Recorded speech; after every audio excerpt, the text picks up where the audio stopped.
coming today in this normal weather. Can I say we are sorry to Nelson, but it's not such a good day as the day in which Oliver Tambo was here in Glasgow Green when the marchers marched to London to celebrate Nelson's 70th birthday when he was still in jail. Can I, before introducing Nelson to all of you, introduce him to a young person who won a competition for the best letter for saying why she wanted to meet Nelson. One of the reasons why it was the best letter was that she said he had done a lot for humanity and he wasn't angry after all those years in prison.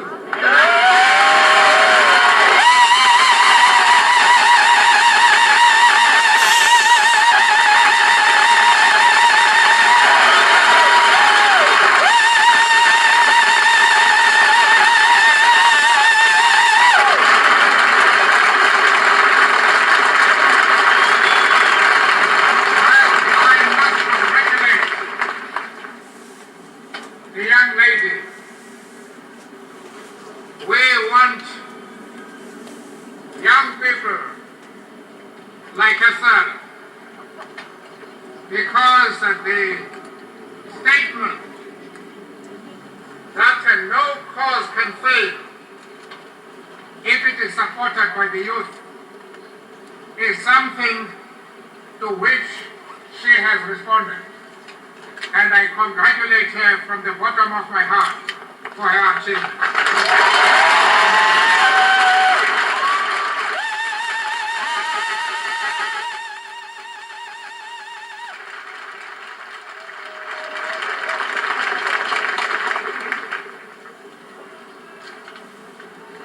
The chairperson has said, I am not as lucky as my comrade, the late Oliver Tambo, because when he addressed you, the weather was very ideal. He did not have the advantage that I had. It was natural on a bright day for people who wanted to while away that time to come to a meeting of that nature. Today, the weather is not so ideal, and everybody who has come here has come for the purpose of enabling me on behalf of the people of South Africa to say thank you.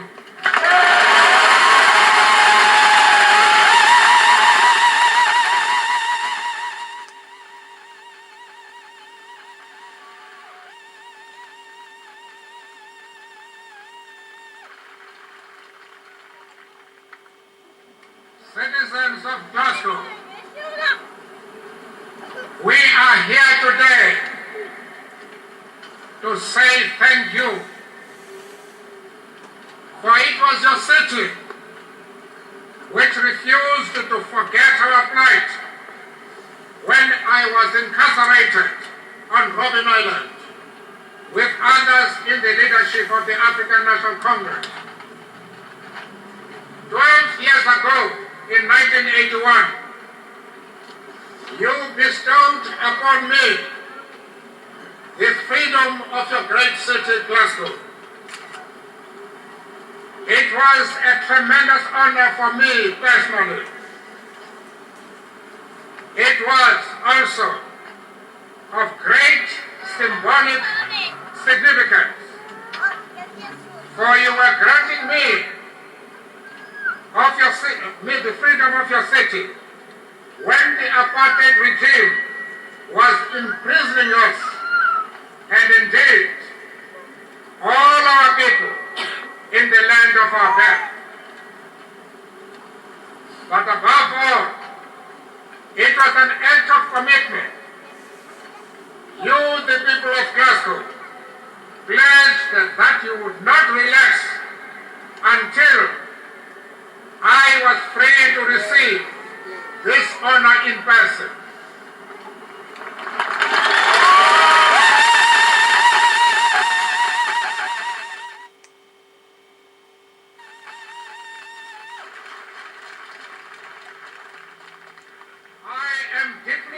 grateful to you and the anti-apartheid movement in Scotland for all your efforts to this end.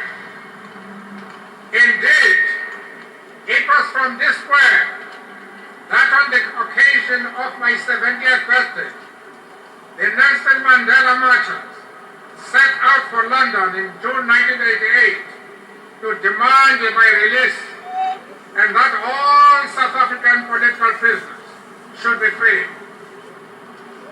People of Glasgow, I am now free to be with you.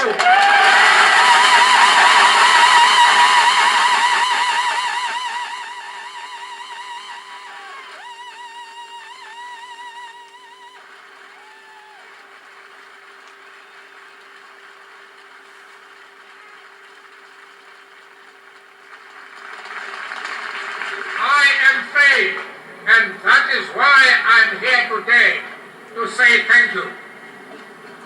But I'm still denied the most fundamental of freedoms, the right to vote.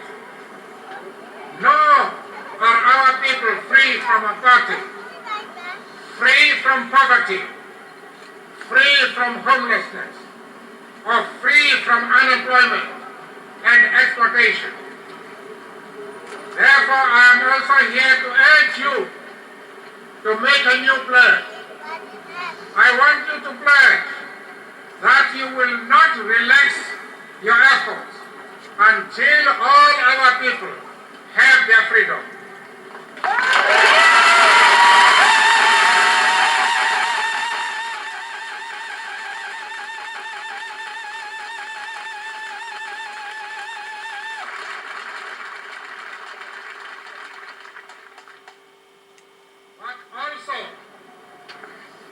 I bring with me today a message of hope.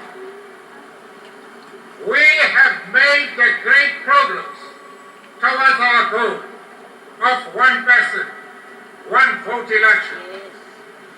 Legislation has been agreed for the establishment of a multi-party transitional executive council to oversee the government of the country up to election, and on an independent electoral commission to organize them.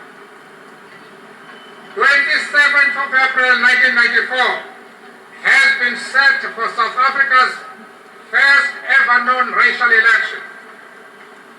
Our people, in just over 6 months' time, will be able to vote for freedom.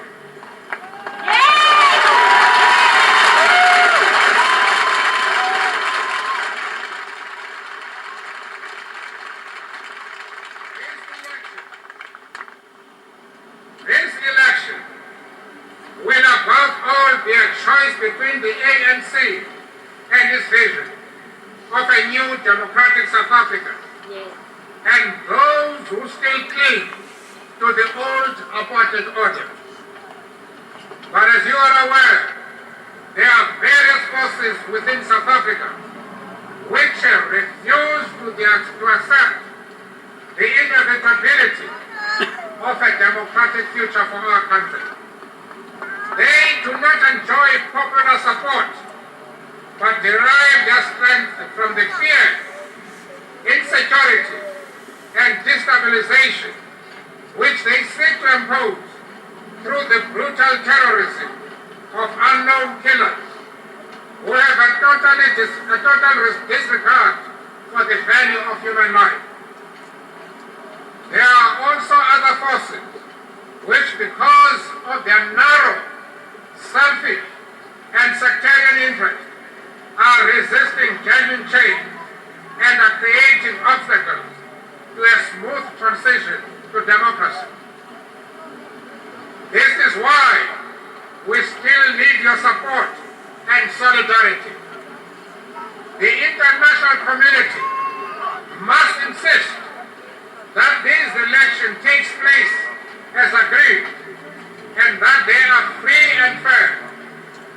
We in the ANC, in particular, need the resources to contest the elections on an equitable basis Without such support, the elections cannot be deemed to be genuinely free and fair. We hope you will all contribute generously to Votes for Freedom, which we have launched in Britain to raise funds for our electoral campaign.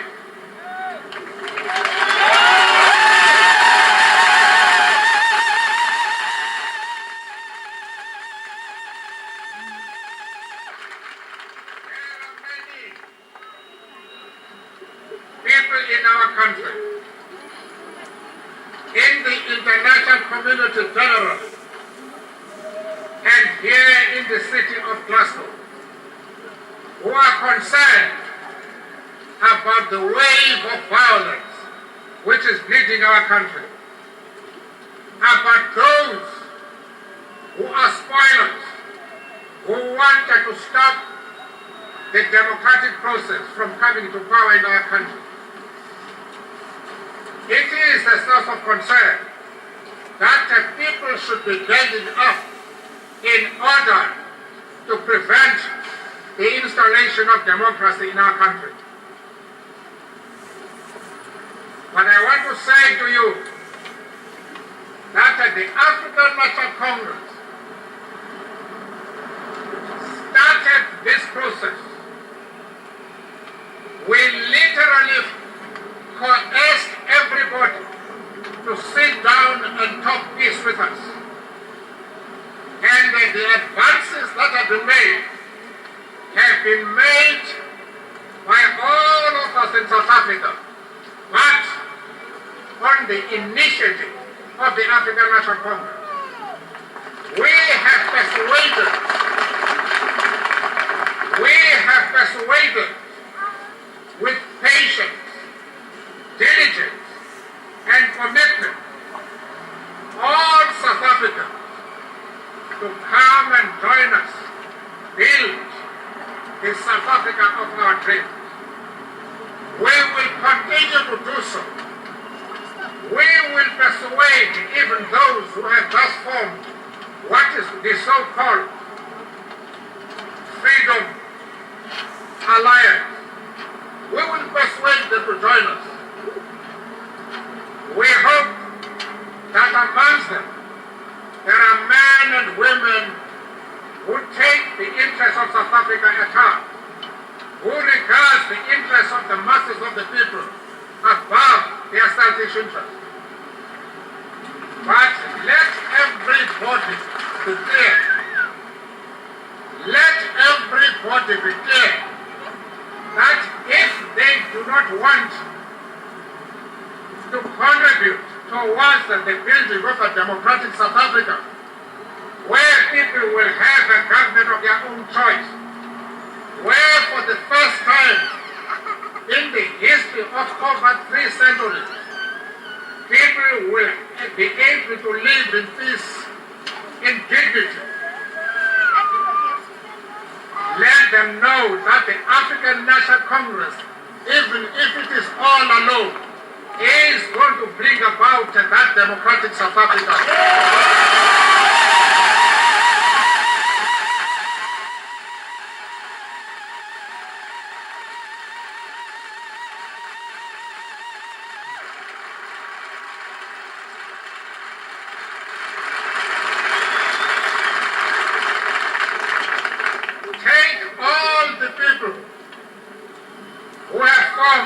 The so-called Freedom Front. Not one of them has ever been banned. Not one of them has ever been forced to go into exile. Not one of them has undergone the persecution which has been suffered by so many of our patriots. Not one of them has ever gone to jail. Why should the people of South Africa be stopped from building their own country, from building democracy, by people who enjoy the fruits of apartheid, whether they are black or white?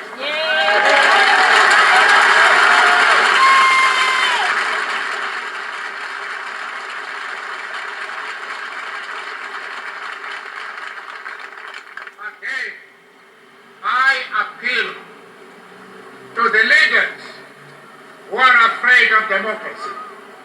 That democracy is in their interest.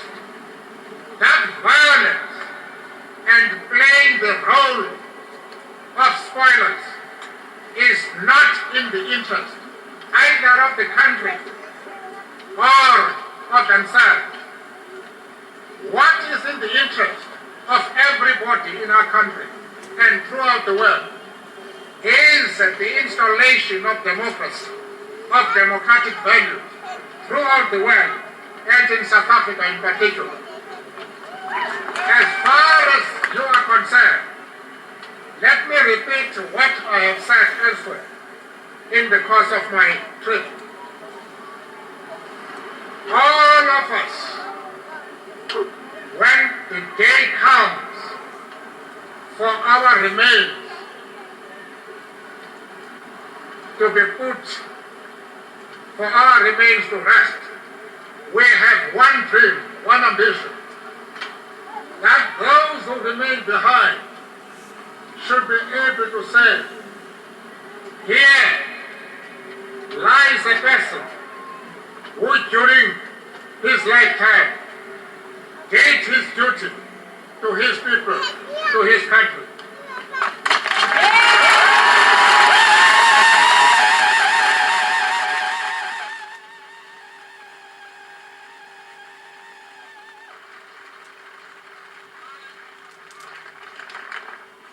I have no doubt that all of you here have that ambition. And let me assure you, it is my belief that when each and every one of you reaches that moment and he has to depart from this earth,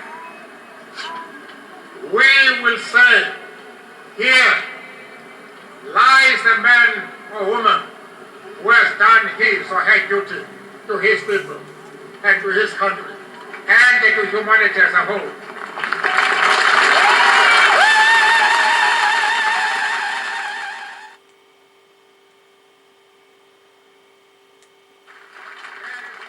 In many parts of the world, there is an upsurge of racism in various forms, anti-Semitism, and so on. There is turmoil in countries which were once great and formidable. But there is a ray of hope, because the most important thing that has emerged in the present era is that of men and women who regard the whole world as the theater of their efforts, as the battlefield for all men and women of goodwill to bring about the sunshine in the hearts of everybody. You are part of that generation.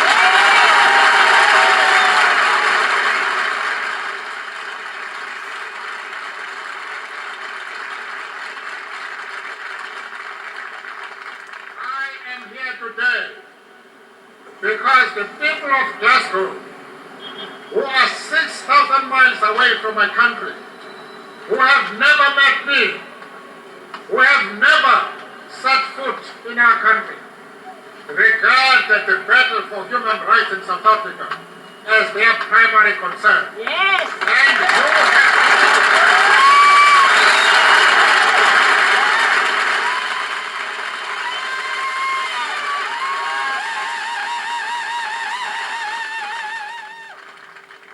whatever happens,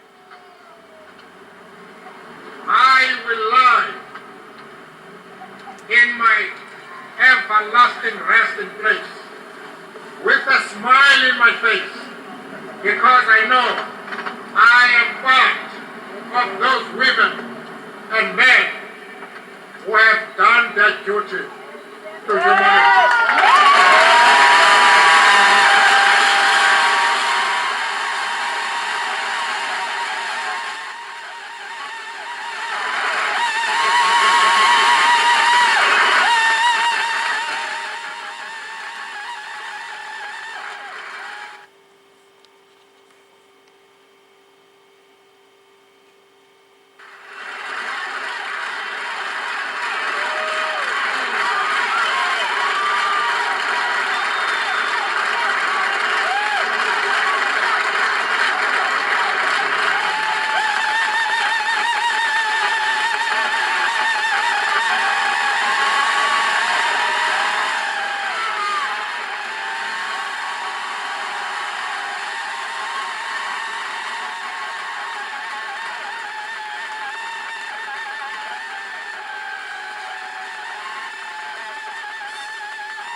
reception for Nelson speaks for itself.